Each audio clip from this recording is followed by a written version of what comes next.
are living your story right now, in this moment. You know, no two stories are alike. We are all unique. We all have a different lens through which we see the world. We all have something to contribute, to share, to be. That uniqueness takes courage. It's not easy to stand in your truth. It's not easy to let yourself be vulnerable, to be really seen, to be really heard.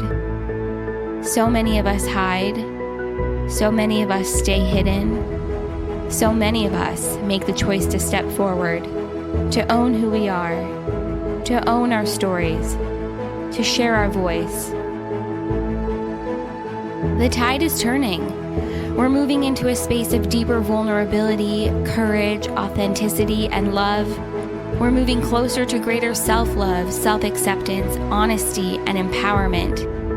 To get there, to get to that space, means we have to authentically share who we are. It means we have to authentically show up as our true selves. The magic is in sharing who you are. The magic is in sharing your story. That's where this series comes in. Own your voice. Love yourself. Stay true to your story. Dive deep into your vulnerability. Shine in your authenticity. Once you do, there's no stopping you. Stay honest. Stay brave. Stay true to who you are. Welcome to Seek the Joy podcast, the power of storytelling.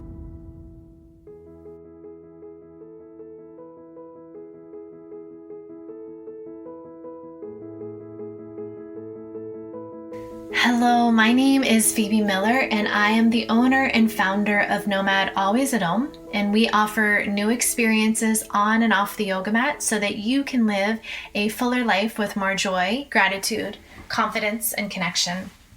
And today the story I want to share with you is about a vow that was made to me, a vow to always keep me smiling. And this vow was made to me back in 2005 on my wedding day.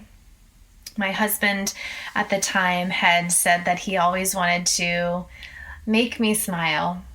And for the most part, he did for many years. And but just like life, we don't always have smiles, but there are lots of challenges. And a few years into the marriage, we came to have a lot more challenges. In 2008, he was dealing with his own mental wellness and being diagnosed with bipolar. And he was also coming to terms that he was addicted to prescription pills. And so what I tend to do in the past is put things off to the side, put my own life stuff off to the side to be of service. You know, this was somebody that I really loved and cared about. And so I made some changes so that I could be more of service to him as a wife. And this was a pattern that I had was repeating from my childhood. My father, when I was a child, had a lot of issues with his own mental wellness, a lot of rage, there was some violence there. There was just a lot of instability, and then there was also drug addiction. And I put a lot of my own passions off to the side. I was a dancer at the time, and I remember having to give up dance in some ways so that I could kind of be there for him. But he disappeared when I was 15 years old. And so here I was kind of looking at this again, how this pattern was repeating again. And so when my husband in 2008 was dealing with all of this, I started to unpack kind of what was humming underneath during those years of my father's disappearance. You know, was he alive? If he was he homeless? Was he mentally stable? Why wasn't he contacting me if he was? And so it was bringing up all of my old stuff to the surface too. And I was questioning my own mental wellness. I was looking at, was there a depression there? Was there anxiety? What was going on with my own, with my own well-being?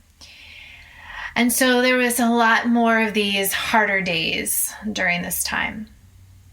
And then in 2009, actually on Father's Day, my father called me. And he called me because he almost died of lithium poisoning. He had been in the hospital, but he had been sober for 11 years, and he had been diagnosed with bipolar, but also PTSD, because he had done 2 tours in Vietnam, and he had been dealing with the effects of that for many years, but was never diagnosed. And so he was on this road to rehabilitation. He was still considered 100% mentally disabled by the government, but he had the tools to help him when he was being triggered. And so he had contacted me on Father's Day because he wanted me in his life again, and he wanted to just reconnect and start a relationship again. And that brought me so much joy and so many smiles, and I was so very grateful that he reached out. But at that same time, I sort of pushed some things underneath the rug. I pushed some questions that had been humming underneath all those years of disappearance away, because I was so grateful that he was here. I pushed away the questions of my own mental wellness away. I was pushing some of my issues around my husband's mental illness away, because I was just so grateful that my father was in my life, and I figured everybody was so happy, and it brought us so many smiles. But during that time, yes, we were kind of questioning our lifestyle, and we decided to move outside of the city because we thought that would make a better choice for everybody's well-being. Yeah, being closer to my father and not being triggered of coming into New York City to see us. My husband, he could change his work dynamics, and a lot more space and being in nature would calm him and maybe help him with where he was. And so in 2010, we moved to the Hudson Valley. And so a lot of things shifted for the better. Yeah, there were a lot more smiles, a lot more joy amongst, all of these relationships that I had. But I was struggling a little bit because up until that time, my identity was always wrapped around what I did. I was a dancer, or taught yoga or Pilates. And it was a lot more challenging being outside of the city. I didn't have as many job opportunities. And so that was a bit of a hustle for me. I had to, more so than what I did in New York City. There was more of a hustle, but not the financial stability that I had in the city. And so I was questioning my purpose.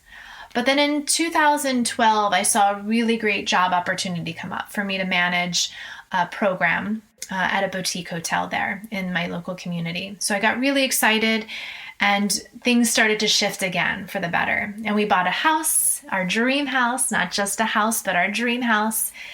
And everything was just so smooth and easy again. And I was feeling excited and very joyful, and lots more smiles. My job ended up being very challenging. There were a lot more demands than that I not only put on myself, but from the job was putting on me. And so that was a bit of a challenge. But for the most part, I was happy with it. And then my world came crashing down. On January 8th, 2013, I found out that my father died in his sleep. This was unexpected. I had just seen him for Christmas. It was my first Christmas with him since I was a kid. And it was my last Christmas with him, but we didn't know that. He was smiling and he was joyful, and he had given me a big hug. And then just a few weeks later, he passed away. And so my world came crashing down, and it was really hard for me to get to work.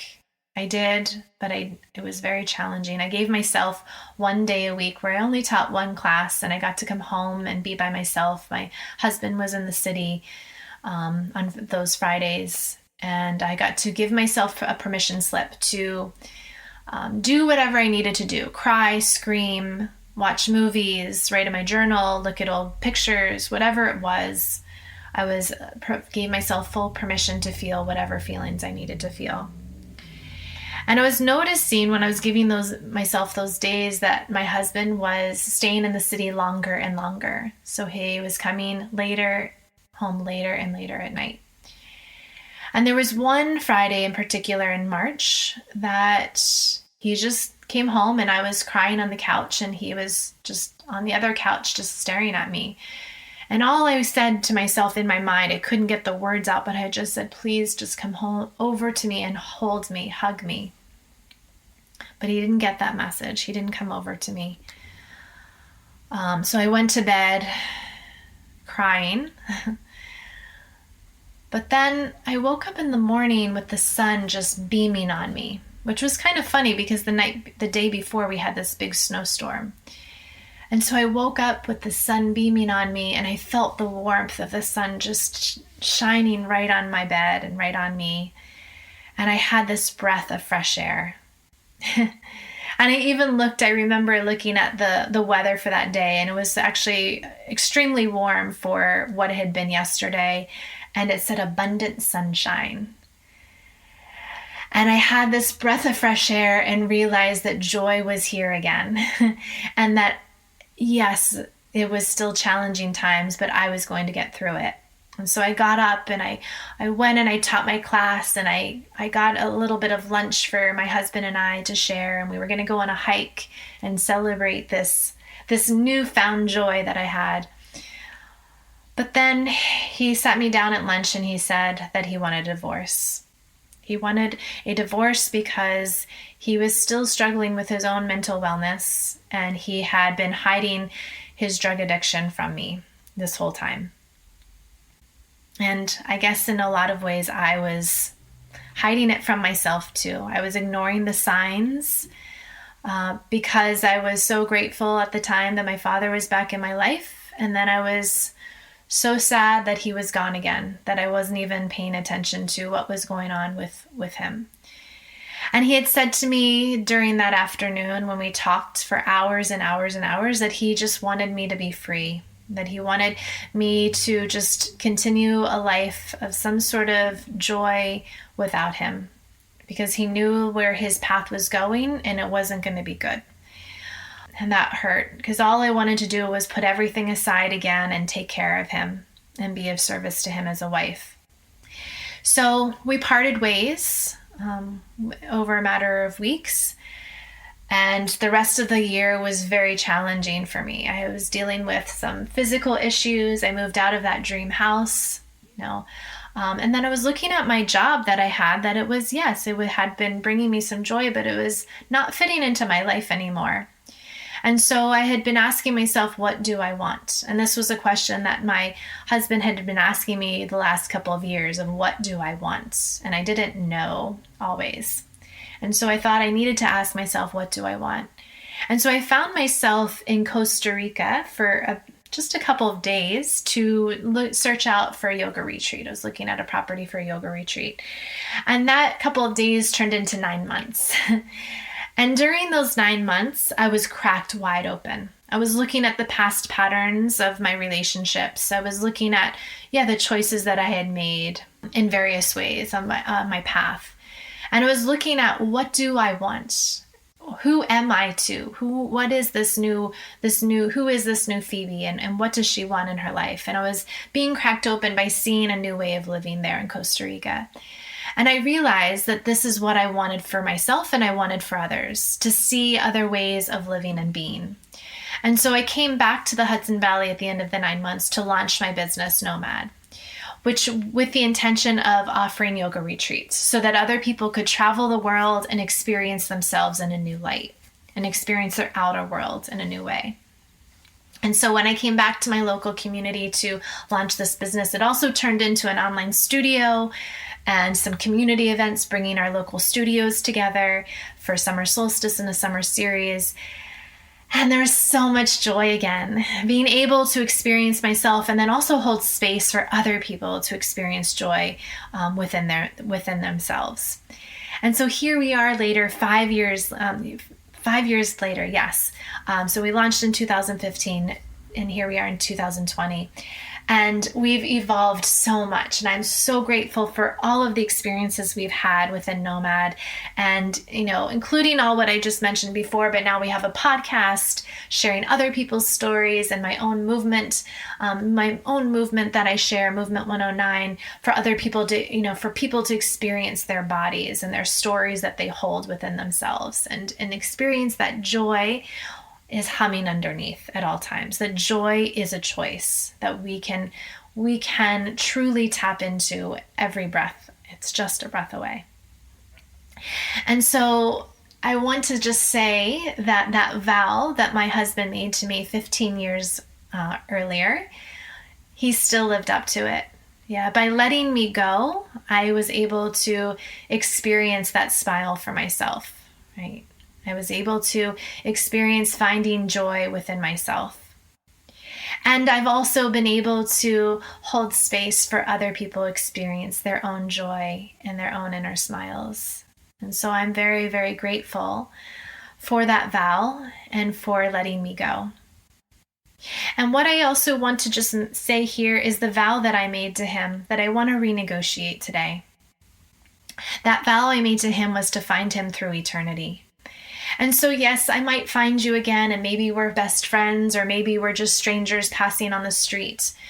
But what I want to make sure of is that that dynamic is changed. Because what I was finding after that divorce, that I was finding him and my father in these relationships with other men, really good men, but just having so much baggage that I was again putting things off to the side for them.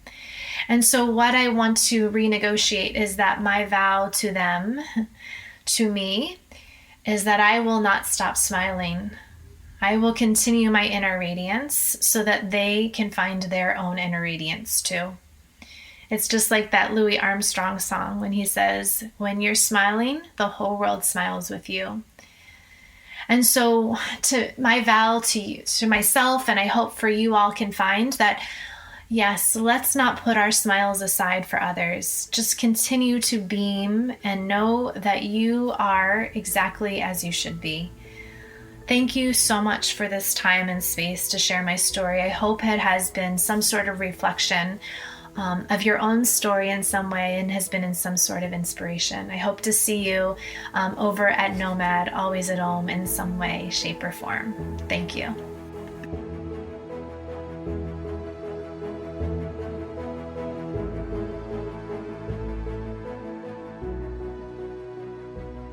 I remember a time when it was completely normal to wake up with panic attacks. Every single morning, I woke up with panic attacks. And the reason for this was because I suffered from PTSD, severe depression, and anxiety for most of my life. And it was due to the extreme and severe trauma caused by violence I experienced as a child. And even when the attacks would subside, it was hard to get out of bed. And on the really bad days, I'd have to call my therapist to get help getting out of bed. I remember on one day in particular, her saying to me, Ilyse, do you think you could just sit up and put your feet on the floor? That's all you have to do, is just sit up and put your feet on the floor. And her asking me to do that was like asking me to climb Mount Everest. I just could not move. My depression, fear, anxiety overwhelmed my body to such a degree that I felt like a heavy weight and I just couldn't budge. And as the day progressed, I eventually began to feel safe enough around 3 p.m., just in time for Oprah. I would watch her religiously, and then followed by Dr. Phil. And I eventually made my way to reruns of Everyone Loves Raymond and Seinfeld. I watched TV for an average of 8 hours a day, just waiting for the day to end. I remember feeling numb. I couldn't feel anything other than pain. But despite this challenging dark time, I felt a burning desire, a pull to fulfill what I was here to do in this world. And ever since I was a little girl, I knew that I was capable of doing great things in this world. And regardless of what I was going through in this time, there was this voice inside tugging at me, gently guiding me forward. And one day I found myself in a YouTube rabbit hole, which is one of my favorite things to do. And I came across a spiritual teacher, and the foundation of her teaching was meditation. And that's when everything began to change. I began to meditate.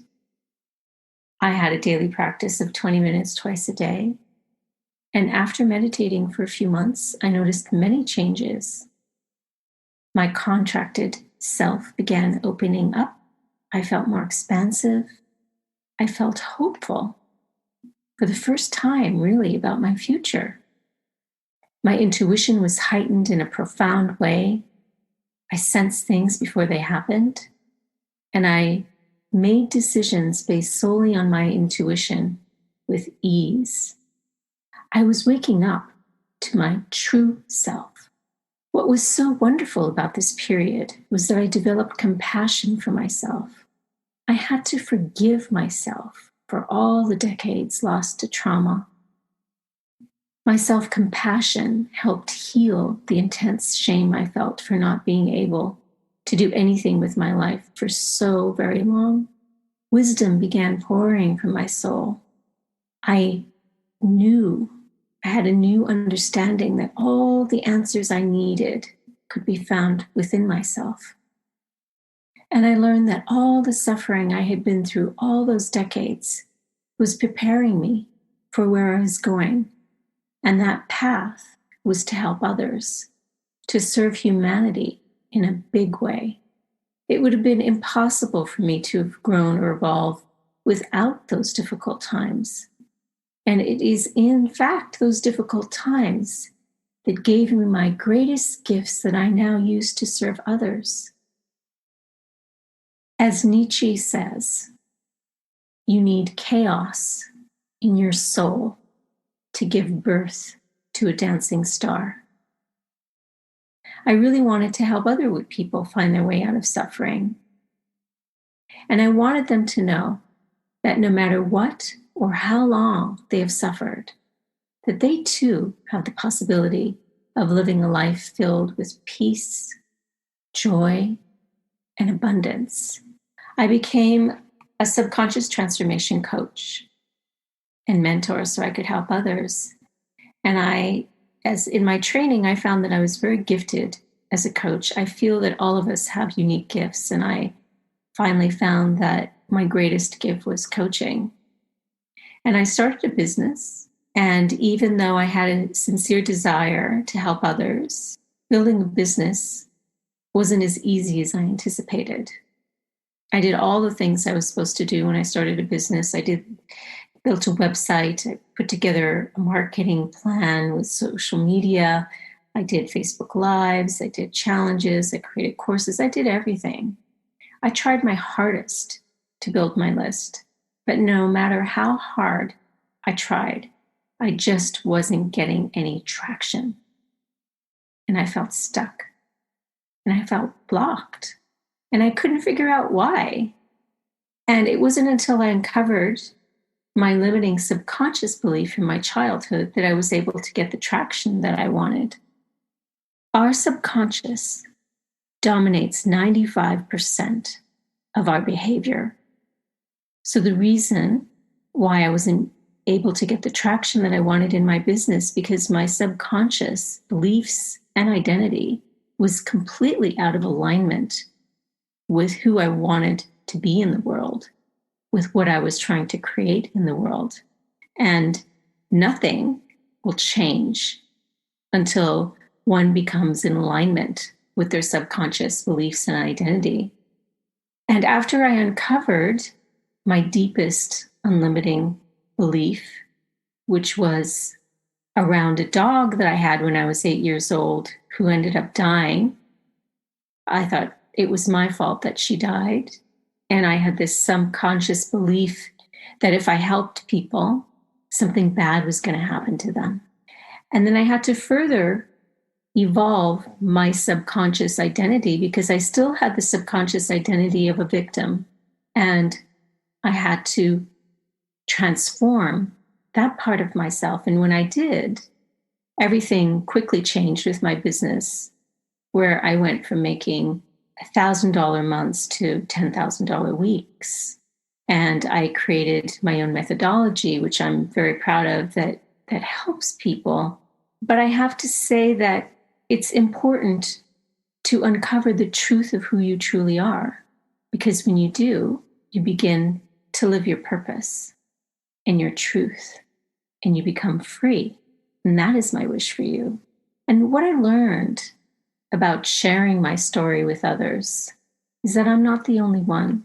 And that's why it's so important for you to share your story, no matter how terrified you are of what other people may think. It will help to heal and shift someone's life. This is Seek the Joy podcast, the power of storytelling. Join us, share your story. For more information and to get involved, visit seekthejoypodcast.com. This series airs the third week of every month, and make sure to join us for Seek the Joy Tuesday. Until then, thank you for your honesty. Thank you for your bravery. Thank you for your joy. Thank you for being here, and thank you for listening.